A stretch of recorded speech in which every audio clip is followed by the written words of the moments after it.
살다 보면 돈보다 무서운 게 있다는 걸 노후에야 알게 되는 순간이 옵니다. 자식에게 전부 내줬는데 정작 돌아온 건 정리하고 나가라는 한마디뿐이었다면 여러분은 어떤 선택을 하시겠습니까? 오늘 이야기는 300억 건물주 노모가 끝까지 숨길 수밖에 없었던 진짜 노후 자금에 대한 이야기입니다. 이런 현실적인 노후 이야기 앞으로도 놓치고 싶지 않으시다면 지금 구독과 좋아요로 함께 해주시면 감사하겠습니다. 살다 살다 친자식에게 이런 말을 듣게 될 줄은 몰랐습니다. 엄마는 여기서 조용히 정리하고 나가시라고요. 그 말이 입에서 떨어지는 순간 저도 제 안에서 무언가 뚝 끊어졌습니다. 이야기 들으시면서 속이 뒤집힐 수도 있습니다.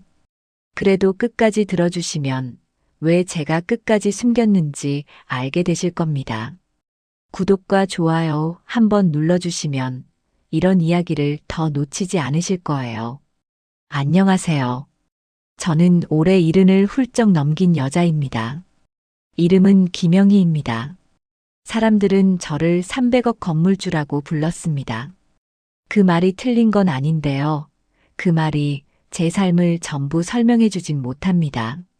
젊을 때부터 저는 돈을 소리나게 쓰는 사람이 아니었습니다. 새 옷보다 오래된 옷의 주머니가 더 편했고 밥은 한 숟갈 덜어도 빚은 한 푼도 못 참는 성격이었지요. 그렇게 모은 돈으로 작은 건물 하나를 사고 또 하나를 보태며 사람들이 말하는 자산이란 걸 만들었습니다. 하지만 이상하게도 돈이 많아질수록 마음은 더 조용해졌습니다. 누구에게도 기대지 않고 살아야 한다는 생각이 더 강해졌거든요. 아들은 결혼을 했고 며느리가 들어왔습니다. 처음엔 참 싹싹했습니다. 어머니 식사는 하셨어요.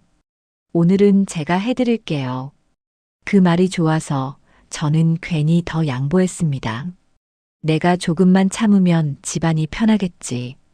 내가 조금만 내어주면 젊은 애들 앞길이 트이겠지. 그렇게 제 명의로 된 것들을 하나둘 정리해 주었습니다. 그런데 어느 날부터 말투가 바뀌었습니다.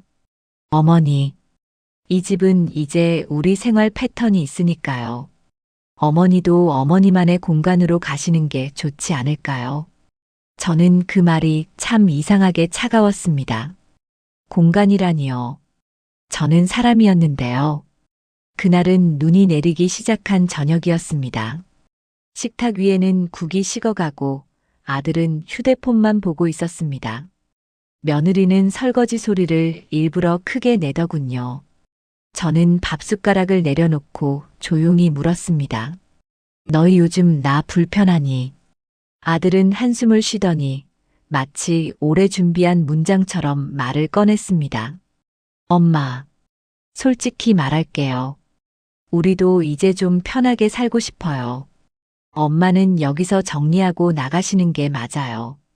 그 말이 입안에서 굴러다니다가 제 귀를 때렸습니다. 순간 며느리는 고개를 돌리고 아들은 제 눈을 피했습니다. 그 표정이 더 아팠습니다. 저는 크게 울지도 않았습니다. 저는 평생 울어서 일이 해결되는 걸 본 적이 없었습니다. 다만 그 자리에서 일어나 방으로 들어가 서랍을 열었습니다. 그리고 오래 숨겨둔 봉투 하나를 꺼냈습니다. 겉은 누렇게 낡았고 모서리는 손때가 묻어 반들거렸습니다. 돈 봉투 같아 보이지만 그 안에 돈은 없었습니다. 그건 제 노후 자금이었고 동시에 제 마지막 안전장치였습니다. 문을 나설 때 며느리가 말했습니다. 어머니, 잠깐만요. 어디 가세요? 저는 짧게 대답했습니다. 나가야지. 너희가 원하잖니. 밖은 눈이 꽤 쌓여 있었습니다. 바람이 뺨을 찢듯 불어오는데도 저는 이상하게 정신이 또렷했습니다. 사람이 제일 무서울 때는 추위가 아니라 가족이 등을 돌릴 때라는 걸 그날 저는 다시 배웠습니다.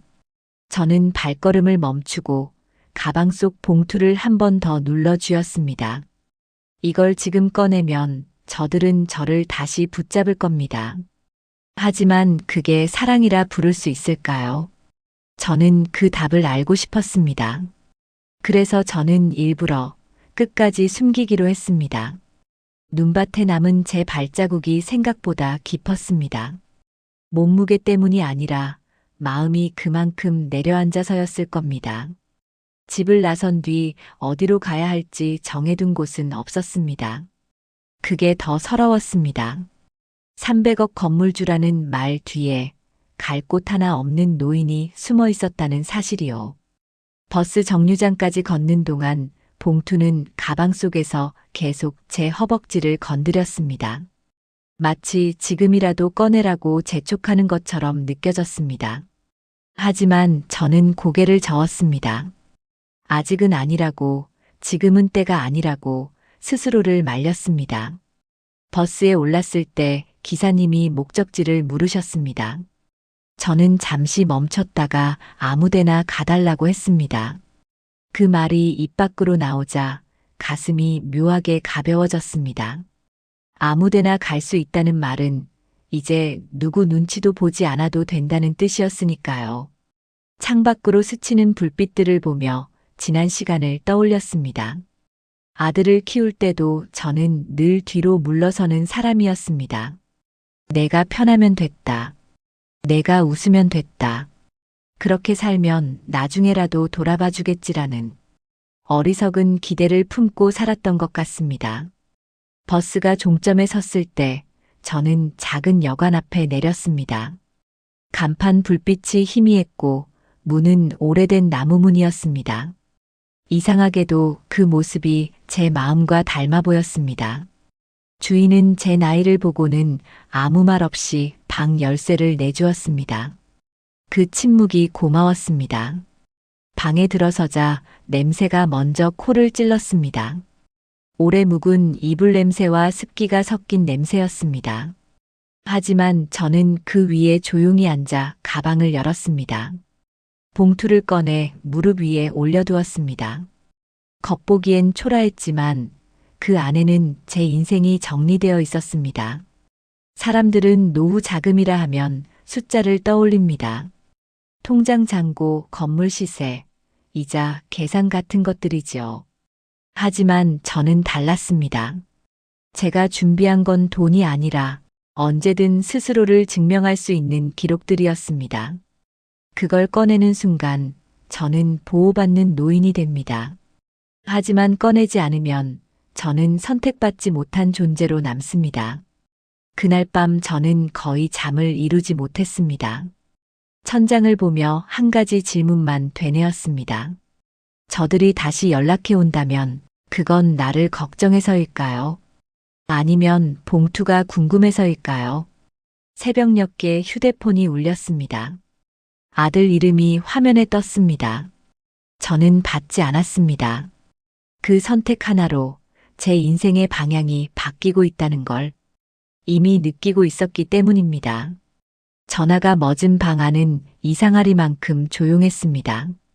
기계 소리 하나 없는 정막 속에서 제 숨소리만 또렷이 들렸습니다. 그 고요가 무서워서가 아니라 이제 누가 제 선택을 대신해주지 않는다는 사실이 실감나서 가슴이 조금씩 조여왔습니다. 아침이 되자 여관 창문에 성애가 내려앉았습니다. 수건으로 유리를 닦아내며 밖을 보는데 세상이 어제와 다르지 않은 얼굴로 움직이고 있었습니다. 저만 멈춰있는 기분이 들었습니다. 그 감각이 낯설면서도 묘하게 익숙했습니다. 아침 식사는 나오지 않는 곳이라 저는 근처 분식집에 들어갔습니다. 국물이 끓는 냄새가 코끝을 찌르자 그제야 속이 조금 풀리는 느낌이 들었습니다. 주인은 제 얼굴을 한번 보고는 아무 말 없이 물을 먼저 내주었습니다. 그 침묵이 또 한 번 고마웠습니다. 식사를 마치고 나오는 길에 분식집 앞 벤치에 잠시 앉았습니다. 그때 누군가 제 옆에 조심스레 앉았습니다. 같은 여관에서 본 적 있는 노인이었습니다. 그 사람은 제 봉투를 힐끗 보더니 조심스럽게 말을 걸었습니다. 어디서 오셨어요? 저는 잠시 망설이다가 집에서 나왔다고만 말했습니다. 그 말 한마디에 그 사람은 더 묻지 않았습니다. 대신 고개를 끄덕이며 말했습니다. 그럼 지금이 제일 힘들 때겠네요. 그 문장이 이상하게 제 마음을 건드렸습니다. 우리는 잠시 아무 말 없이 앉아 있었습니다. 그 침묵 속에서 저는 처음으로 제 이야기를 꺼냈습니다. 돈 이야기도 자식 이야기도 아닌 그냥 사람이 버려졌다는 이야기였습니다. 그 사람은 제 말을 끊지 않았습니다. 그것만으로도 숨이 트였습니다. 그는 말했습니다. 사람은 돈이 없어도 살 수 있지만 존중이 없으면 오래 못 산다고요. 그 말을 듣는 순간 제가 왜 봉투를 꺼내지 않았는지 스스로에게 답이 내려졌습니다. 저는 보호가 아니라 존중을 받고 싶었던 겁니다. 그날 오후 다시 전화가 울렸습니다. 이번에는 며느리였습니다. 저는 화면을 오래 바라보다가 받지 않았습니다. 받는 순간 제 선택이 흔들릴 것 같았기 때문입니다. 여관으로 돌아오는 길, 눈은 이미 다 녹아 길바닥에 질척거렸습니다.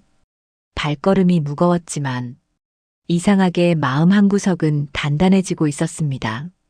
봉투를 꺼내지 않아도 제가 무너지지 않는다는 사실을 처음으로 확인한 날이었으니까요. 방에 들어와 봉투를 다시 가방에 넣으며 저는 결심했습니다. 이건 마지막까지 제가 선택할 때까지 숨기겠다고요. 여관 복도를 걸을 때마다 발소리가 유난히 크게 울렸습니다. 사람이 적어서가 아니라 제 마음이 예민해져 있었기 때문일 겁니다. 그날 오후 주인이 제게 전화가 여러 통 왔다고 전해주었습니다. 가족분 같더라고요. 그 말에 저는 고개만 끄덕였습니다. 방으로 돌아와 가방을 내려놓고 앉았습니다. 봉투는 그대로 있었습니다. 꺼내지도 않았고 더 깊이 숨기지도 않았습니다. 그저 제 곁에 두었습니다. 언제든 선택할 수 있도록요. 해가 지고 나서 휴대폰이 다시 울렸습니다. 이번에는 아들이었습니다. 받지 않으려다 잠시 숨을 고르고 전화를 받았습니다. 엄마, 어디세요? 목소리는 부드러웠지만 그 안에 조급함이 묻어 있었습니다. 저는 여관에 있다고만 말했습니다. 그러자 아들은 잠시 말을 잇지 못했습니다. 그 침묵 속에서 저는 깨달았습니다. 그들이 걱정하는 건 제 안부가 아니라 제가 혼자서도 버티고 있다는 사실이라는 걸요. 아들은 조심스럽게 말을 꺼냈습니다. 엄마, 혹시 숨겨둔 거 있어요? 그 질문이 제 가슴을 정확히 찔렀습니다. 저는 바로 대답하지 않았습니다. 대신 물었습니다. 그게 왜 궁금하니? 아들은 말을 돌렸습니다. 요즘 세상 험하잖아요. 엄마가 혹시 사고라도 당하면 어쩌나 해서요. 그 말에 저는 웃지 않았습니다. 사고를 걱정하는 사람은 먼저 집에서 내보내지 않는다는 걸 알고 있었으니까요. 전화를 끊고 나서 손이 조금 떨렸습니다. 분노 때문이 아니라 이제 정말 시작이라는 걸 느꼈기 때문입니다. 그날 이후로 연락은 더 잦아졌습니다. 안부를 묻는 말과 은근히 떠보는 질문이 섞여 있었습니다. 며느리는 메시지를 보냈습니다. 어머니, 저희도 마음이 편치 않아요. 혹시 중요한 서류 같은 거 있으시면 저희가 대신 정리해 드릴게요. 그 문장을 읽으며 저는 천천히 휴대폰을 내려놓았습니다. 그들은 제 노후 자금을 걱정한다고 말했지만 사실은 제 손에 남은 선택권을 두려워하고 있었습니다. 저는 그 사실을 알면서도 끝까지 아무것도 꺼내지 않았습니다. 이 싸움은 돈의 문제가 아니라 사람의 태도를 확인하는 일이었으니까요. 밤이 깊어질수록 제 마음은 오히려 차분해졌습니다. 상대가 서두를수록 제가 쥐고 있는 것이 무엇인지 더 분명해졌기 때문입니다. 그들이 찾아오겠다고 한 날은 유난히 하늘이 낮았습니다. 구름이 내려앉은 것처럼 마음도 무거웠습니다. 아침부터 여관 주인은 저를 힐끔거리며 바라보았습니다. 괜히 신경이 쓰였지만 저는 아무 말도 하지 않았습니다. 이미 마음은 정해져 있었기 때문입니다. 정오가 조금 지났을 무렵 휴대폰이 울렸습니다. 아들이었습니다. 엄마, 지금 근처에요. 잠깐 얼굴 좀 봐요. 그 말은 부탁처럼 들렸지만 사실은 통보에 가까웠습니다. 저는 천천히 숨을 들이쉬고 말했습니다. 오지 마라. 지금은 보고 싶지 않다. 잠시 침묵이 흘렀습니다. 그 짧은 시간에 저는 수십 년을 떠올렸습니다. 아이 손잡고 병원 대기실에 앉아있던 날들, 등록금 걱정에 밤을 새우던 시간들, 그 모든 순간에 저는 단 한 번도 오지 마라라는 말을 해본 적이 없었습니다. 전화는 끊겼지만 그걸로 끝이 아니란 걸 알고 있었습니다. 1시간쯤 지났을 때 여관 앞에 익숙한 차가 멈추는 소리가 들렸습니다. 커튼 사이로 보니 아들과 며느리가 서 있었습니다. 둘은 잠시 문을 올려다보더니 서로 눈빛을 주고받았습니다. 문을 두드리는 소리가 났습니다. 크지 않았지만 분명했습니다. 엄마, 우리예요. 그 목소리를 듣는 순간 가슴이 찌르르 아팠습니다. 하지만 저는 자리에서 일어나지 않았습니다. 문 너머로 말이 이어졌습니다. 어머니, 잠깐만 이야기해요. 걱정돼서 그래요. 그 말이 어쩐지 익숙했습니다.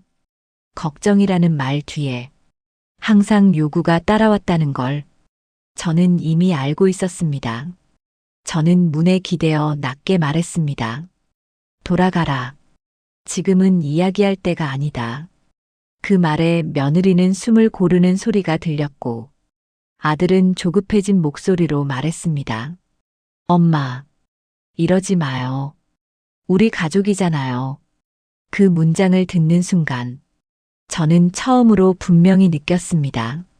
가족이라는 말이 지금은 저를 묶기 위한 끈으로 쓰이고 있다는 걸요. 그래서 저는 한마디만 더 했습니다. 가족이면 먼저 내보내지 않았어야지. 그 뒤로는 아무 소리도 들리지 않았습니다. 잠시 후 차 시동 소리가 났고 발걸음이 멀어졌습니다. 문을 열어 확인하지 않았지만 그들이 돌아갔다는 건 알 수 있었습니다. 저는 바닥에 앉아 한동안 움직이지 못했습니다. 눈물이 나지는 않았습니다. 대신 묘한 평온이 밀려왔습니다. 처음으로 누군가의 기대가 아니라 제 기준으로 선택했다는 감각이었으니까요. 가방을 열어 봉투를 꺼냈습니다. 여전히 그 자리에 있었습니다.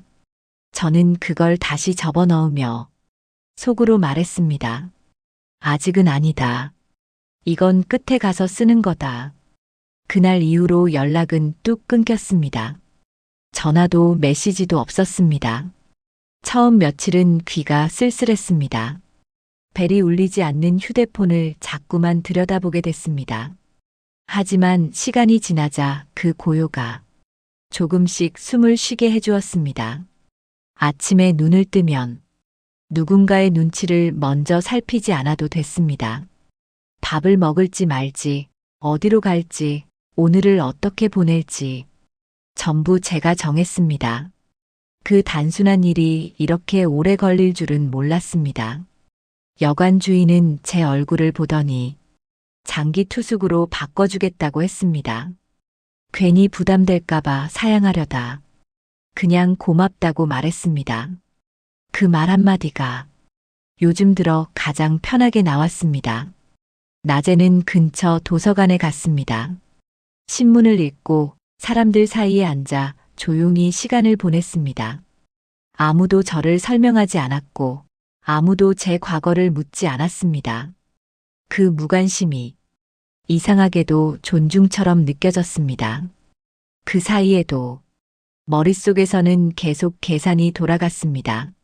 지금 봉투를 꺼내면 어떻게 될지, 조금만 보여주면 관계가 회복될지, 아니면 더 깊은 요구가 따라올지, 생각은 늘 같은 결론으로 돌아왔습니다. 꺼내는 순간 선택권은 다시 그들에게 넘어간다는 것. 어느 날 오후, 여관 방 창가에 앉아 햇빛을 쬐다가 문득 깨달았습니다. 제가 준비한 노후 자금은 위기를 막기 위한 방패가 아니라 사람을 걸러내는 기준이라는 사실을요. 그 기준을 통과하지 못한 관계는 억지로 살릴 이유가 없었습니다. 그날 밤, 처음으로 종이에 글을 적기 시작했습니다. 누구에게 보여주기 위한 것도 아니고 증명용도 아니었습니다. 그저 제 마음을 정리하기 위한 기록이었습니다. 아이를 키우며 삼킨 말들, 참아낸 순간들, 그리고 이제는 하지 않겠다고 다짐한 것들. 글을 쓰다 보니 봉투 속 기록들이 떠올랐습니다. 그건 돈보다 오래 남을 것들이었습니다. 제가 어떻게 살아왔는지, 무엇을 선택해왔는지, 그리고 이제 무엇을 버릴지에 대한 증거였습니다. 그 연락은 예상하지 못한 시간에 왔습니다. 해가 완전히 지고 방 안에 불만 켜둔 채 조용히 글을 읽고 있던 밤이었습니다. 휴대폰 화면에 뜬 이름을 보는 순간 심장이 잠깐 멎는 것 같았습니다. 아들이 아니라 며느리도 아니라 그동안 한 번도 연락하지 않던 사람이었습니다. 메시지는 짧았습니다. 어머니, 잠깐 뵐 수 있을까요? 다른 뜻은 없어요. 그냥 이야기만요. 그 문장을 여러 번 읽었습니다. 다른 뜻이 없다는 말이 이상하게도 가장 다른 뜻처럼 느껴졌습니다. 저는 바로 답하지 않았습니다. 그날 밤은 봉투를 꺼내지 않고 가방을 더 깊숙이 밀어 넣었습니다. 대신 창문을 열어 찬 공기를 들였습니다. 머리를 맑게 해야 했습니다. 지금 이 만남이 제 선택을 시험하는 순간이라는 걸 알았기 때문입니다. 다음 날 오후 사람이 많은 곳에서만 보겠다고 답을 보냈습니다. 약속 장소는 도서관 근처 작은 찻집이었습니다. 문을 열고 들어오는 며느리를 보며 저는 처음으로 그녀를 가족이 아닌 한 사람으로 바라보았습니다. 그녀는 자리에 앉자마자 말을 꺼냈습니다. 어머니, 그날은 저도 많이 당황했어요. 저는 고개를 끄덕이지도 고개를 젓지도 않았습니다. 그저 조용히 듣기만 했습니다. 그러자 그녀의 말은 점점 사과에서 설명으로, 설명에서 걱정으로 바뀌었습니다. 어머니 혼자 계시면 불안하지 않으세요? 혹시라도 쓰러지시면 어쩌려고요? 그 말이 나왔을 때 저는 처음으로 입을 열었습니다. 불안해서 내보낸 건 아니잖니.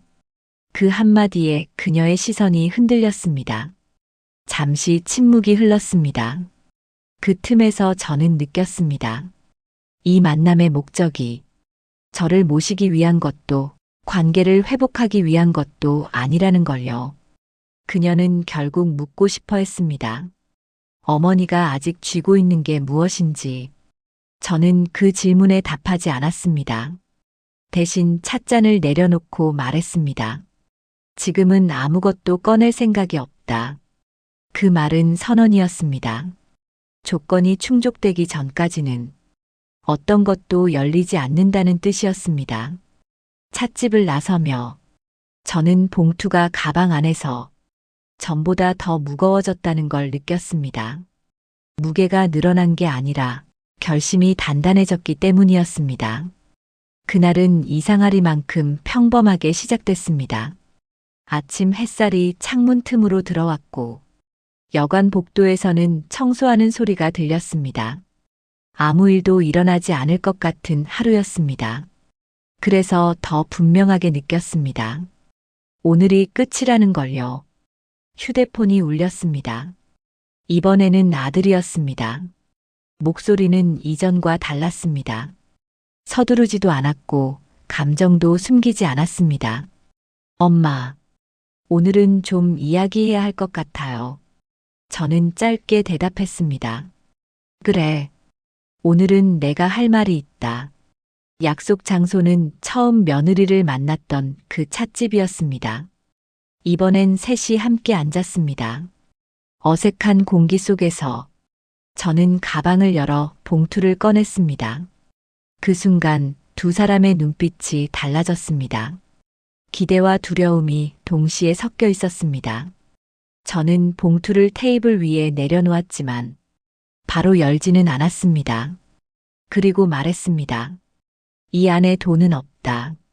통장도 없고 현금도 없다. 두 사람의 얼굴에 잠깐 실망이 스쳤습니다. 봉투 안에는 제가 평생 기록해온 것들이 들어 있었습니다. 재산을 어떻게 관리해 왔는지, 무엇을 넘기고 무엇을 남겼는지, 그리고 왜 모든 걸 정리해 줬는지에 대한 이유. 그건 법을 부르는 종이가 아니라 사람의 태도를 드러내는 기록이었습니다. 저는 말했습니다. 이건 너희를 살리기 위한 것도 나를 지키기 위한 것도 아니다.